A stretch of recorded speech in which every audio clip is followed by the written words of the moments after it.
AP EAMCET 2024కి సంబంధించి BiPC counselling B Pharmacy మరియు ఫార్మడికి సంబంధించి కొన్ని ఇంపార్టెంట్ అప్డేట్స్ అయితే వచ్చినాయి. అండ్ అలాగే దీంతోపాటు మనకి ఒక బ్యాడ్ న్యూస్ కూడా ఉందన్నమాట. ఇవన్నీ మీకు ఈ వీడియోలో డీటెయిల్గా చెప్తాను. చాలామంది అప్డేట్ వచ్చిందా, అసలు ఇంకెప్పుడు ఉంటుంది కౌన్సిలింగ్, ఎందుకు లేట్ అవుతుంది, ఇవన్నీ అడుగుతున్నారన్నమాట. అసలు మెయిన్గా పాయింట్స్ ఏంటి, ఎందుకు లేట్ అవుతుంది, కౌన్సిలింగ్ స్టార్ట్ అయిందా లేదా, ఇవన్నీ మీకు ఈ ఒక్క వీడియోలో చెప్తాను. వీడియోని ఎక్కడ స్కిప్ చేయకుండా ఎండ్ వరకు చూడండి. మెయిన్గా చాలామంది విద్యార్థులు ఈ ఫోటో చూసి కౌన్సిలింగ్ స్టార్ట్ అయిపోయిందేమో, నోటిఫికేషన్ వచ్చిందేమో అనుకుంటున్నారు. ఇదైతే కాదనమాట. మెయిన్గా ఈ నోటిఫికేషన్ కూడా ఏపీ ఈసెట్ వాళ్ళకి. ఇక్కడ ఏపీ ఈసెట్ అంటే ఎవరంటే డిప్లొమా విద్యార్థులు లాటరల్ ఎంట్రీ ద్వారా డైరెక్ట్గా దాంట్లోకైతే వెళ్తారన్నమాట, బీఫార్మసీ సెకండ్ ఇయర్లో అలా. సో వాళ్ళకైతే నోటిఫికేషన్. అదే మనకు వస్తే ఇక్కడ ఏపీ ఎంసెట్ అని ఉంటుందన్నమాట. ఇదైతే గుర్తుపెట్టుకోండి.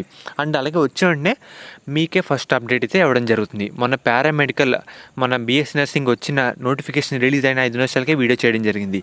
అలా మీకు నోటిఫికేషన్ వస్తే నేను వెంటనే వీడియో చేస్తాను, మీరు టెన్షన్ అయితే పడకండి.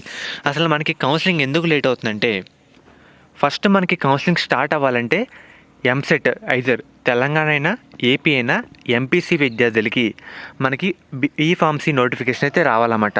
అది రీసెంట్గా తెలంగాణలో 2 days back Telangana EAMCET MPC విద్యార్థులకి బీఫార్మసీ నోటిఫికేషన్ రావడం జరిగింది. ఇంకా కొన్ని రోజులు అయిన తర్వాత బైపీసీ విద్యార్థులు కూడా ఫార్మసీ నోటిఫికేషన్ తెలంగాణ అనేది వచ్చేస్తుందన్నమాట. అదే ఏపీలో ఇంకా ఎంసెట్ ఎంపీసీ విద్యార్థులకి బీఫార్మసీ నోటిఫికేషన్ అయితే రాలేదు. ఇంకా అది ఇంకా రాకుండానే బైపీసీ వాళ్ళకి ఇంకా లేట్ అయితే అవుతుందన్నమాట. గుర్తుపెట్టుకోండి, ఫస్ట్ ఎంపీసీ వాళ్ళకి రావాలి, తర్వాత బైపీసీ వాళ్ళకి బీఫార్మసీ నోటిఫికేషన్ రావాలి. ఇక్కడ ఏపీలో ఎందుకు లేట్ అవుతుందంటే, రీసెంట్గా మనకి ఈ మంత్ 18th ఏపీ ఎంసెట్లో స్పాట్ అడ్మిషన్ నోటిఫికేషన్ అయితే రావడం జరిగింది. మనకి ఇది మొత్తం అయ్యేసరికి ఈ మంత్ ఎండింగ్ అయితే అవుతుందన్నమాట. చూస్తున్నారు కదా, ఒకసారి డేట్స్ అయితే చూపిస్తాను. మనకి ఈ మంత్ ఎండింగ్న ఈ స్పాట్ అడ్మిషన్ నోటిఫికేషన్ అయితే పూర్తిగా కంప్లీట్ అయితే కావడం జరుగుతుంది. ఇది కంప్లీట్ అయిన తర్వాత అంటే అక్టోబర్ స్టార్టింగ్లో అలా ఏపీ ఎంసెట్ ఎంపీసీ విద్యార్థులకి బీఫార్మసీ నోటిఫికేషన్ రిలీజ్ చేస్తారు.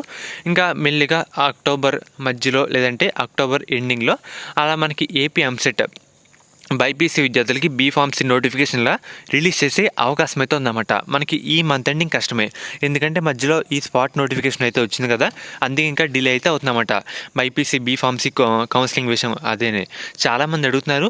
టెక్నికల్ వాళ్ళకి ఫోన్ చేసినా వాళ్ళైతే మాకు ఇంకా అప్డేట్ రాలేదు, ఇంకా మాకైతే తెలియదు అని చెప్తున్నారన్నమాట. నేను అయితే ఒక 2 daysకి అలా చేస్తాను అంటున్నాను, వాళ్ళైతే ఇదే చెప్తున్నారన్నమాట. రీసెంట్గా మనకి ఈ నోటిఫికేషన్ మధ్యలో వచ్చింది కాబట్టి మనకి ఇంకా డిలే అయ్యే అవకాశాలు అయితే ఉన్నాయి. తెలంగాణలో ఎంపీసీ విద్యార్థులకి బీఫార్మసీ నోటిఫికేషన్ వచ్చేసింది, ఏపీలో అయితే ఇంకా రాలేదన్నమాట. ఏపీలో రావాలంటే ఇదైతే కంప్లీట్ అవ్వాలి. మెయిన్గా అక్టోబర్ ఫస్ట్ వీక్లో అలా మనమైతే ఎక్స్పెక్ట్ చేయొచ్చు MPC B Pharmacy notification. After October మధ్యలో అలా AP EAMCET MPC B Pharmacy notification వచ్చే అవకాశం అయితే ఉందన్నమాట. అది ఎప్పుడు వస్తే మీకైతే వెంటనే అప్డేట్ అయితే ఇవ్వడం జరుగుతుంది. సో ఫ్రెండ్స్, ఇది ఈరోజు వీడియో. అండ్ అలాగే మనకి EAMCET BiPC B Pharmacy counselling website కూడా ఇంకా అప్డేట్ అయితే కాలేదన్నమాట. అసలు అప్డేటే చేయలేదు. చూస్తున్నారు కదా, 404 నాట్ ఫోన్ వస్తుంది. ప్రజెంట్ మనకి కౌన్సిలింగ్ స్టార్ట్ అయ్యే 1 day ముందు అలాగా వెబ్సైట్లో అప్డేట్ చేస్తారన్నమాట. ఇవన్నీ మధ్యలో వస్తూనే ఉన్నాయి, అందుకే మనకి ఇంత లేట్ అయితే అవుతుంది. ప్రజెంట్ మనకి ఈ మంత్ ఎండింగ్లో కౌన్సిలింగ్ మొదలయ్యే అవకాశం అయితే లేదన్నమాట. ఇంకా అక్టోబర్లో మనం ఏదైనా ఎక్స్పెక్ట్ చేయొచ్చు. అక్టోబర్లో ఎటువంటి అప్డేట్ వచ్చినా మీకైతే అప్డేట్ అయితే చేయడం జరుగుతుంది. సో ఫ్రెండ్స్, ఇది ఈరోజు వీడియో.